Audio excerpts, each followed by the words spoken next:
Hi everyone! Welcome to Tana's Passion! Today, share ko sa inyo ang aking version ng seafood Pancit Sotanghon. So, let's get started!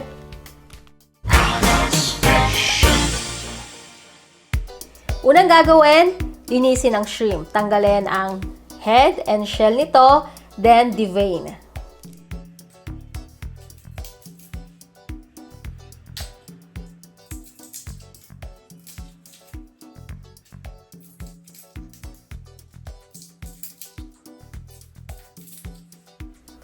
After removing the head and shell, gagawa tayo ng shallow cut dito along the back. Then, tatanggalin ang black vein.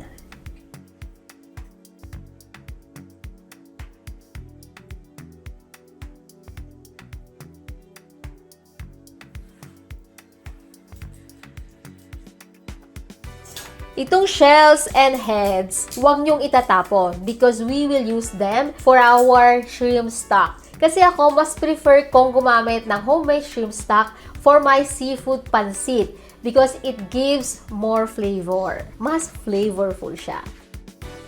Sa ating saucepan, maglagay ng a bit of oil. Initin ito ng bahagya. Then, ilagay na natin ang shrimp heads and shells.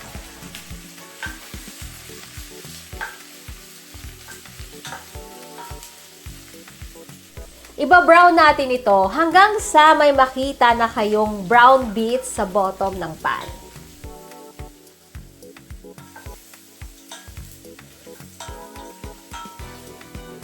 Pag okay na, maglagay ng 1.5 liters ng tubig.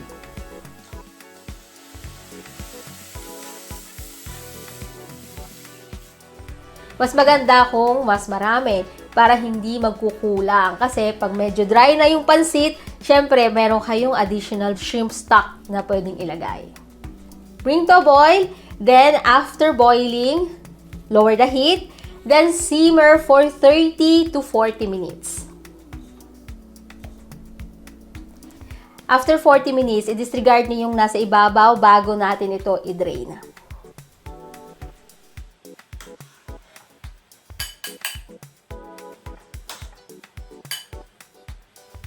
Now, let's cut all the ingredients.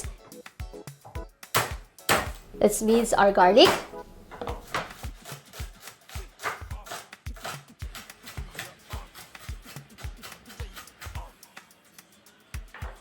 Then, cut our onion. Cut into thin. Pwede kayong gumamit ng brown, red, or white. Peel our carrots. And cut our carrots into strips or pa-julienne.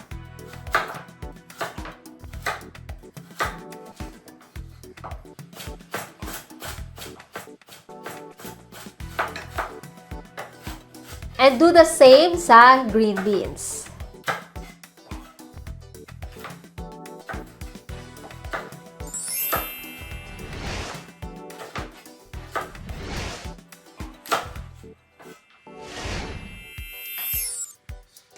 Next, ang celery.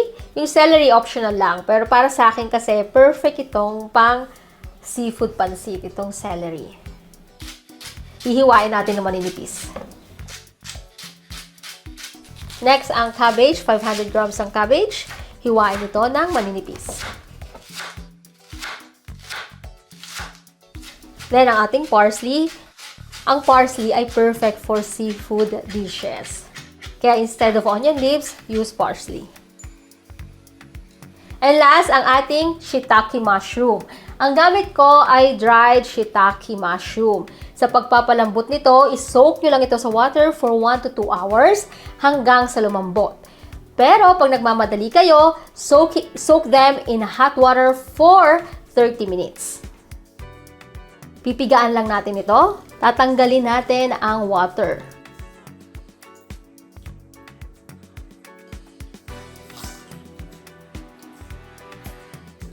Kailangan pigang-piga.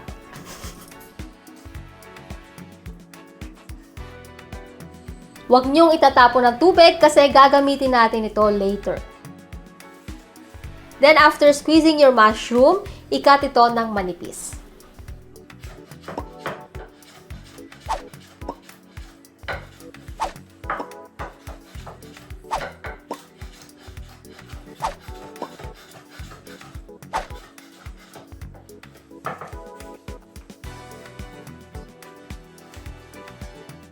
Sa pan, maglagay ng oil. Pag mainit na, ilagay ang shrimp.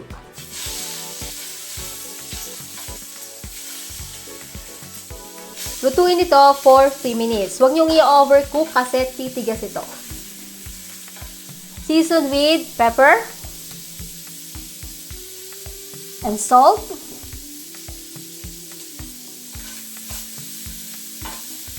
After 3 minutes, set them aside. Using the same pan, add bit more oil. Isaute ang garlic and onion. Lutuin ito for 2 to 3 minutes. Next, ang shiitake mushroom. Stir well. Then, ilagay ang pinagbabara ng shiitake mushroom, kaya wag niyo siyang itatapon.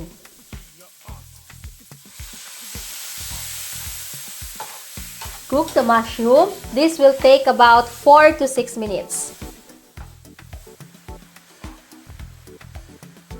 Pag ready na, ilagay na ang vegetables. Carrots, green beans, and celery. Pagsasabay-sabay na natin ito. Itabi ang mushroom. Give space sa ating veggies.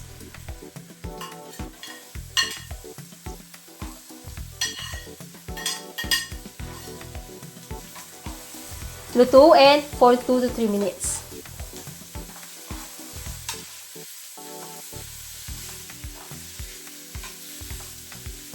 Then last, ang ating cabbage.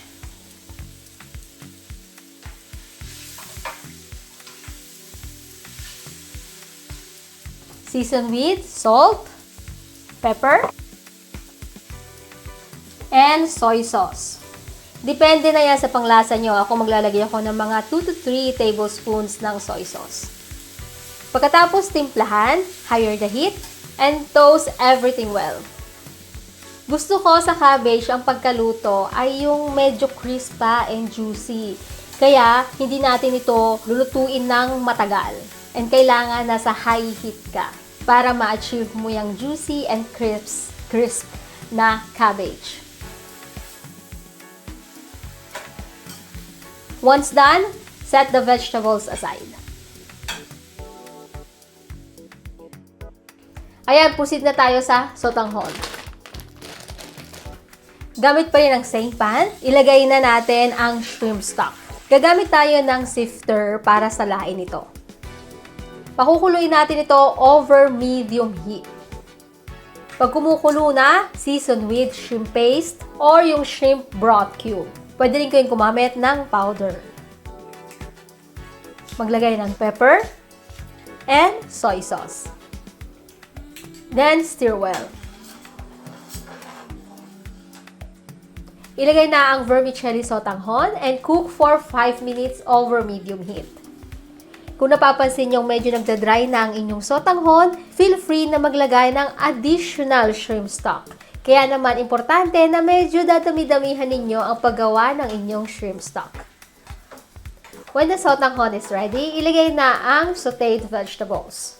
Magtitira ako ng onting vegetables para mamaya pang garnish. Toast everything well.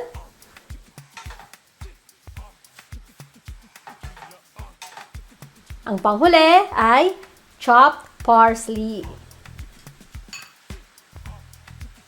At this point, pwede kayo mag-add ng additional seasonings like soy sauce or pepper kung nakukulangan kayo sa lasa or kung gusto ninyong mas makulay ang inyong sotanghon. Then, add our shrimp. Lovely viewers, if you enjoy easy-to-follow recipes and helpful cooking tips, please consider subscribing and turning on notification bell para updated kayo sa lahat ng aking new videos. Ang suporta ninyo ay malaking tulong sa akin para mas marami pa akong magawang recipes para sa inyo. Maraming salamat po. And there you have it, my seafood pancit version. Sana guys nagustuhan ninyo and please isubukan ninyo sa bahay. Sigurado akong masasatisfied kayo sa lasa. Yan, titikman na natin. Natikman ko na ito maraming beses. Ganito yung gusto kong pagkaluto sa pansit. Simple lang, pero malasang malasa. So, nasa inyo na guys kung gusto nyo magdagdag ng iba pang ingredients like seafood, kikiam, yung kadalasan na ginagawa natin sa Pinas.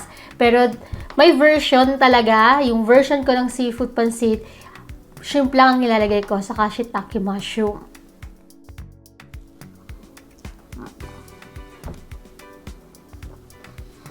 Manamis-namis. Perfect. So yan, thank you guys for watching. See you in my next recipe. Ciao for now!